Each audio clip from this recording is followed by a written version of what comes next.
Today I'm using my bread machine to make the easiest loaf of gingerbread ever. This is a mild and sweet quick bread, and it's so moist and so delicious. This time of year can be really chaotic and busy and stressful, but using your bread machine can really help you to easily make Christmas treats for your family and make this season a little bit more special. To make this really easy bread machine gingerbread, you're going to want to use a bread machine that's a 1.5 to 2 pound loaf capacity. To get started, I'm going to use a 1/4 cup of melted butter. This is salted butter, but you can also use unsalted butter. Now, after the butter, I'm also going to use a 1/4 cup of oil. You can use any kind of oil that you want. I'm using this coconut oil. Now, I'm using both butter and oil in this quick bread because the butter is going to give us a nice rich flavor, and the oil is actually going to give us a moister quick bread. So I like using both. It's a great combination for this bread. Next, we want some milk. I'm using 3/4 of whole milk. Now, you can also use any kind of nut milk. You can use a lower fat milk, any kind of milk alternative. Those will work just fine for this gingerbread. After the milk, now I'm going to add 2 eggs. These are 2 large eggs. Just add them right on into your bread machine loaf pan. Be sure to get your loaf pan out of your bread machine so that you don't spill anything around the edges and gets down into your bread machine. That can be a really hard mess to clean up. Next, I'm going to use some molasses. This is just the grandma's unsulfured original molasses. I also use a lot of sorghum molasses, so you can use any kind of molasses that you want, but I'm using a 1/4 cup of this molasses. Molasses has so many good health benefits that I've really enjoyed researching lately, so I think I'm going to use way more molasses going forward in my bread baking. When you're using a bread machine, typically you'll add all of the wet ingredients and then the dry ingredients on top. So for our last wet ingredient, I'm going to add 1 teaspoon of vanilla. This is pure vanilla extract. This is going to give us some really great taste with this gingerbread. Next, I'm going to add some brown sugar.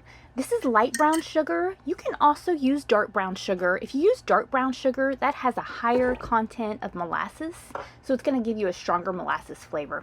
But I'm using 1 cup of packed brown sugar. Next, it's time for the flour.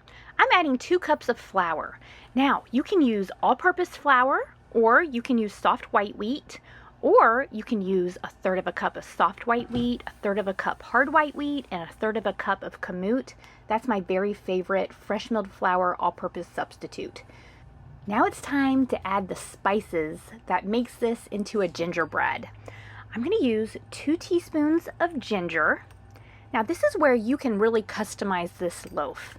If you want it to be stronger, add some more ginger. If you want to make it a little bit more mild, use a little bit less ginger. But after the ginger, then I'm going to add some ground cinnamon. I'm going to use 1.5 teaspoons of this ground cinnamon. This is just going to give us really good flavor too. And again, you can add a little bit more or a little bit less, but I think it's perfect just how I make it. Now, after the ground cinnamon, I'm also going to add some cloves. I'm going to add 1/2 teaspoon of ground cloves. This gives it fantastic flavor too. But like I said, you can definitely customize this however you want to make it.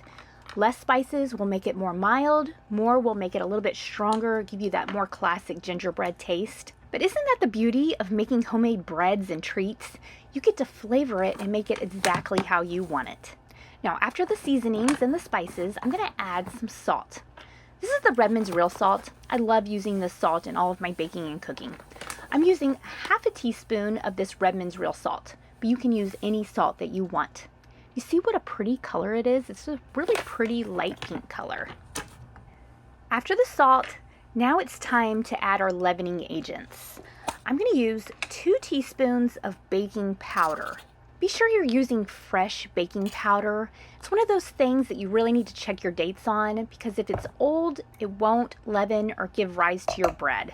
Now, in addition to the baking powder, I'm also going to add 1 teaspoon of baking soda. And those are all of the ingredients that I need to add to my bread machine loaf pan to make this easy bread machine gingerbread. Now it's time to get this into my bread machine. I'm using my Zojirushi Home Bakery Supreme. It's my favorite bread machine. On my bread machine, I'm going to choose the cake cycle. Be sure to choose the right cycle for your bread machine. It could be called cake or sweet or even quick.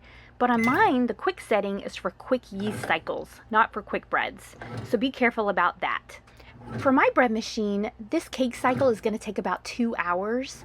On different bread machines, I've seen this cycle take anywhere from an hour and 40 minutes to 2 hours. So I press start and my ingredients start mixing right away. It's important a few minutes after your bread machine starts to come in with a rubber spatula and get all of that white flour off the edge of your bread machine loaf pan. If you don't do that, you could have white flour baked onto your gingerbread, and that is not appetizing at all. That's my biggest tip when using your bread machine to make quick breads. I've let my bread machine mix up all of the ingredients. It's nice and smooth. In about 2 hours, I'm going to have a fantastic loaf of gingerbread. My bread machine gingerbread is done. Let me tell you, my home smells amazing. It smells like Christmas. I like to let it sit in the loaf pan for about another 10 minutes before I turn it out. Now, if you let yours cool totally before you slice into it, it's going to slice easier. It's not going to crumble apart on you. But I don't have the patience for that, and this smells too good. Now, don't forget to sprinkle your gingerbread with a little bit of powdered sugar. That's just a must for gingerbread. And when I shared with y'all my more traditional gingerbread recipe that I bake in the oven, I forgot to sprinkle it with powdered sugar, and I have just been kicking myself ever since.